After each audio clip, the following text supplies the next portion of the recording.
حضرت مولا علی شیر خدا کرم اللہ تعالی وجہہ الکریم آپ فرماتے ہیں کہ دو طرح کے انسان مقدر والے ہیں۔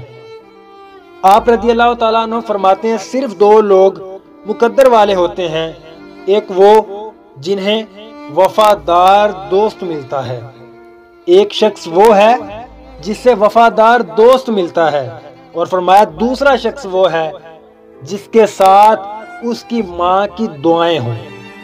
آج ہمیں ذرا سے بھی پر لگتے ہیں تو ہم اپنے والدین کی اتنی بے عزتی کرتے ہیں کہ کبھی بچپن میں بھی ہمیں ہمارے والدین نے اتنا نہیں ڈانٹا ہوگا جتنا چھوٹی سی بات پر ہم انہیں ڈانٹ دیتے ہیں اور انہیں تکلیف پہنچاتے ہیں۔ مولا علی شیر خدا کرم اللہ تعالی وجہہ الکریم فرماتے ہیں صرف دو طرح کے لوگ مقدر والے ہوتے ہیں، پہلا شخص وہ جس کا دوست وفادار ہو، اور دوسرا شخص وہ جس کے ساتھ اس کی ماں کی دعائیں ہوں۔ ہم بے حیائی والے، فلموں والے پوسٹر تو شیئر کر دیتے ہیں لیکن دین کی بات شیئر نہیں کرتے۔